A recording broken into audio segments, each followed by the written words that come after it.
नमस्कार दोस्तों, स्वागत है आपका नॉलेज नेशन यूट्यूब चैनल में। मैं शिवम कुमार, आशा करता हूँ आप सब अच्छे होंगे। और आज का हमारा टॉपिक है कृषि, पर्यावरण एवं जैव विविधता पर। तो साथियों, आप सभी जानते हैं कृषि क्या होती है। कृषि यानी खेती, और पर्यावरण आप जानते हैं हमारे आसपास का जो वातावरण होता है, चारों ओर का जो वातावरण होता है उसे पर्यावरण कहते हैं। और जैव यानी जीव विविधता यानी भिन्नताएं। तो शुरू करने से पहले आप हमारे नॉलेज नेशन यूट्यूब चैनल को लाइक करें, शेयर करें और सब्सक्राइब करें। तो चलिए चलते हैं अपने टॉपिक की ओर। पर्यावरण एवं वन मंत्रालय की कोयला खदान परियोजना के विस्तार को मंजूरी। तो साथियों, देखते हैं कैसे मंजूरी दी गई और कब मंजूरी दी गई और कहां पर मंजूरी दी गई। तो चलिए हम पढ़ते हैं इनके बारे में। ओडिशा की भुवनेश्वरी खदान परियोजना को केंद्रीय पर्यावरण एवं वन मंत्रालय ने शर्तों के साथ विस्तार की अनुमति 15 अप्रैल 2014 को प्रदान की। तो साथियों, ये जो विस्तार जो किया गया, तो जब विस्तार की जो अनुमति दी गई वो कब दी गई? 15 अप्रैल 2014 को प्रदान की गई। यह परियोजना महानदी कोलफील्ड लिमिटेड की है, जो कोल इंडिया लिमिटेड की सहायक कंपनी है। तो इस अनुमति के तहत अब महानदी को कोलफील्ड को अपनी क्षमता 20 million ton per year MPTA का विस्तार कर 25 MPTA करने की अनुमति दी गई। एशिया देशों में वायु प्रदूषण ने प्रशांत तूफानों को किया मजबूत। तो देखते हैं कैसे मजबूत किया। अमेरिका की राष्ट्रीय विज्ञान अकादमी की कार्यवाहियों यानी PNAS में प्रकाशित एक अध्ययन के अनुसार एशिया देशों में लगातार बढ़ रहे वायु प्रदूषण और प्रशांत महासागर की मौसम प्रणालियों में बदलाव के बीच संबंध है। तो इस अध्ययन में यह पता चलता है कि जब इसका अध्ययन किया गया तो इस अध्ययन में एक मल्टी स्केल वैश्विक जलवायु मॉडल का उपयोग किया गया। मल्टी स्केल यानी किसी ऐसे तत्वों के द्वारा तैयार की गई जिसका उपयोग हमने अपने वैश्विक जलवायु के मॉडल के अनुसार किया, यानी उसकी बनावट के अनुसार किया। जिस तरह की बनावट जैसे होती है ना,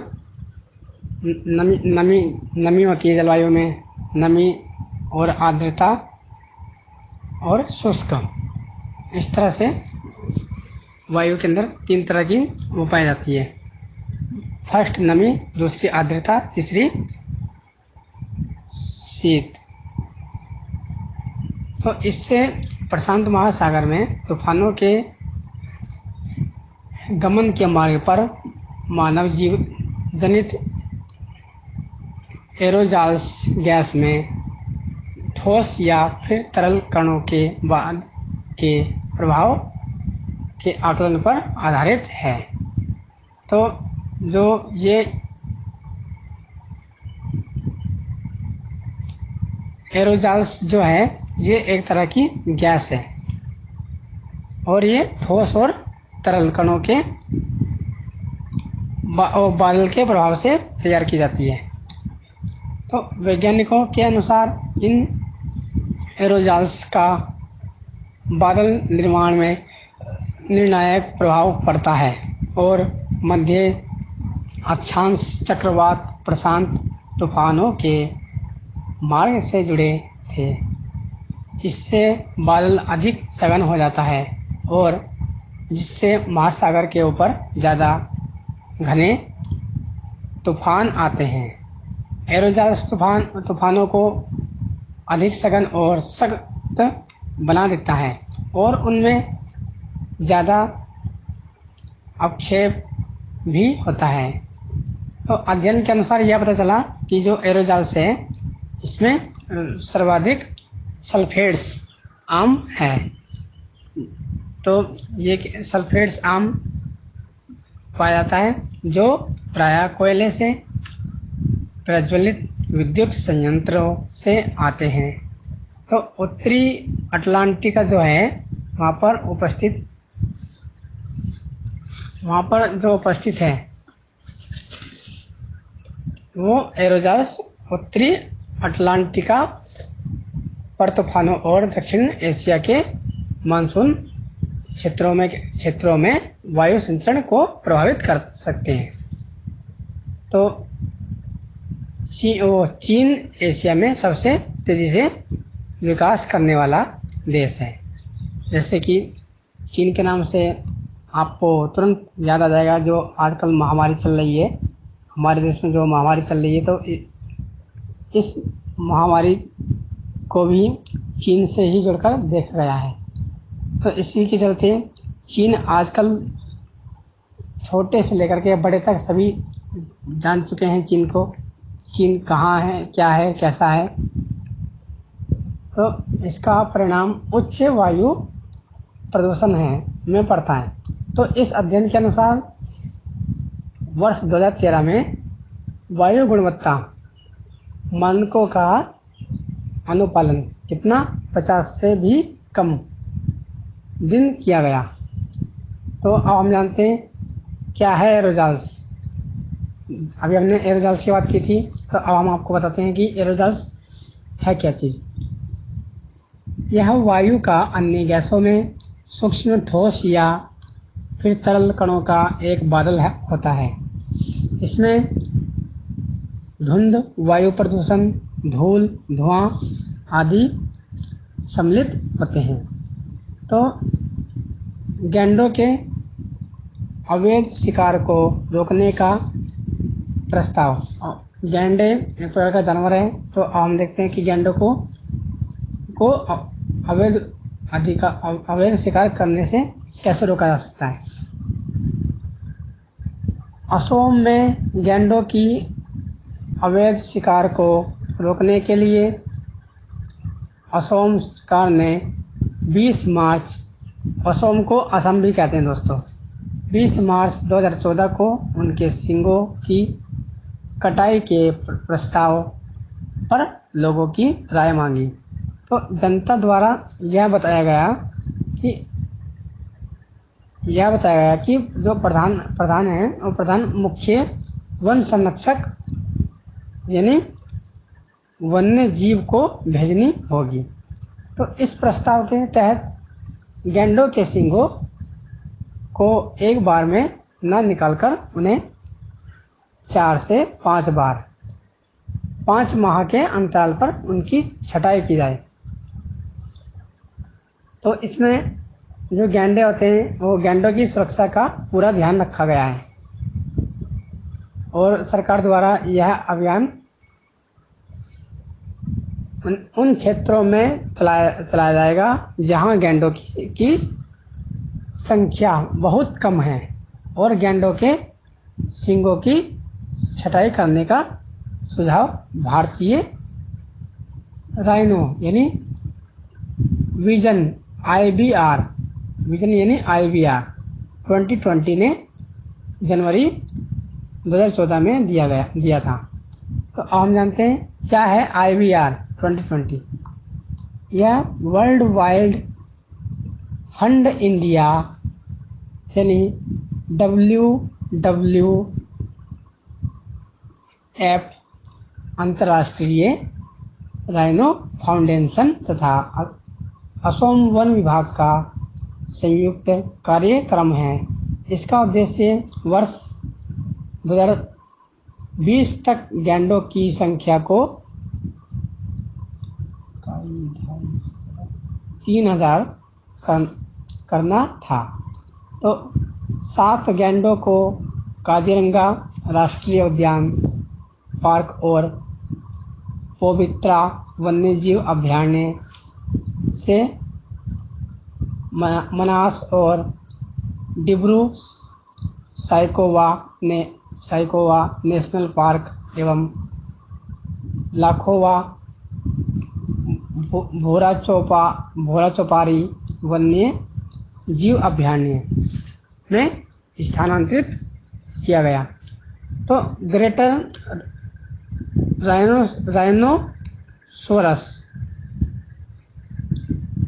राइनोसोरस ये क्या है, इसके बारे में जानते हैं। Unicornis International Union for Conservation of Nature यानी IUCN की संकटग्रस्त प्रजातियों की सूची में शामिल किया गया है। तो एक सींग वाले इन गैंडों की संख्या बेहद कम हुई है। ये विलुप्त होने के कगार पर पहुंच चुके हैं। तो विश्व में इनकी कुल आबादी का लगभग 85% भाग भारत में है और इसमें भी 75% जनसंख्या असम में पाई जाती है। पूसा संस्थान ने खोजी जल शोधन की प्राकृतिक तकनीक आ सकते हैं। भारतीय कृषि अनुसंधान संस्थान पूसा के वैज्ञानिकों ने दूषित पानी को सिंचाई योग्य बनाने की सस्ती और सरल तकनीक विकसित की है, जिससे जल प्रदूषण की समस्या के समाधान के साथ साथ शहरों से निकलने वाली गंदे जल से अधिक क्षेत्रों का कायाकल्प किया जा सकता है। तो पूसा संस्थान ने इस तकनीक के पायलट प्रोजेक्ट की शुरुआत मेवात यानी हरियाणा से की है। तो भारत में शहरों के गंदे जल और उद्योग के प्रदूषित जल को अलग अलग करने की व्यवस्था नहीं है, इसलिए जल उपचार के लिए अधिक व्यय करना पड़ता है। तो पूसा संस्थान ने बेहद कम खर्च में जल शोधन की यह तकनीकी विकसित की है। तो इसका पहला प्रयोग पूसा कैंप्स में सरलतापूर्वक किया जा चुका है। तो इस तकनीक को किसानों तक पहुंचाने के लिए मेवात के उजीना गांव के 1.5 हेक्टेयर क्षेत्र में वाटर ट्रीटमेंट यानी जल उपचार का पायलट प्रोजेक्ट शुरू किया गया। तो इस प्रकार होगा जल शोधन। पूसा संस्थान द्वारा विकसित इस तकनीक में दूषित जल के शोधन के लिए टाइपा यानी जलकुंभी जैसा पौधा जैसी वनस्पति का उपयोग किया जाता है। टाइपा जलकुंभी जैसा पौधा होता है। दोस्तों, जलकुंभी आप जानते होंगे कि ये नदियों और तालाबों में पाई जाती है और इसके अंदर ऑक्सीजन की मात्रा बहुत अधिक होती है। तो ये पौधे नमी में ही उगते हैं और इन पौधों की जड़ों में ऑक्सीजन आपूर्ति अधिक होती है, तो जिससे दूषित जल में मौजूद गंदगी और जीव जंतु जड़ों के आसपास चिपक जाते हैं। तो जब चिपक जाते हैं तो ये तकनीक में साधारण वाटर ट्रीटमेंट यानी प्लांट से लगभग -40 से कम खर्च आता है। 40% से कम खर्चा आता है। तो इसमें दूषित जल के लगभग 75 से 80% हैवी मेटल कम हो जाते हैं। तो यह तरीका पूरी तरह से रसायन मुक्त है। तो साथियों, आशा करते हैं हमारी आज की वीडियो आपको बेहद पसंद आएगी और आप इसके माध्यम से कई सारी चीज़ों को जानोगे, जैसे गेंडों के बारे में और पानी को दूषित होने से कैसे बचाया जा सकता है और एरोजोल्स क्या होता है। तो इत्यादि चीज़ों के बारे में आपको इस वीडियो के अंदर जानकारी मिलेगी। तो आशा करते हैं हमारे आज की ये वीडियो आपको बेहद पसंद आएगी और आपको इस वीडियो से कुछ ना कुछ ज्ञान ज़रूर मिलेगा। तो साथियों, चलते चलते हमारा जो आज का टॉपिक है वो भी हम आपको बता देते हैं, क्योंकि माना ऐसा जाता है कि जब तक अपने आने वाले टॉपिक के बारे में अपने साथियों को ना बताया जाए, तब तक पढ़ने और सुनने का मज़ा ही कुछ अलग होता है। तो हमारा कल का जो टॉपिक है वो है पौधे मच्छर कैसे भगाते हैं। तो जब चाहते हैं आप हमारे नॉलेज नेशन यूट्यूब चैनल को लाइक करें, शेयर करें और सब्सक्राइब करें। Navigate up. Set.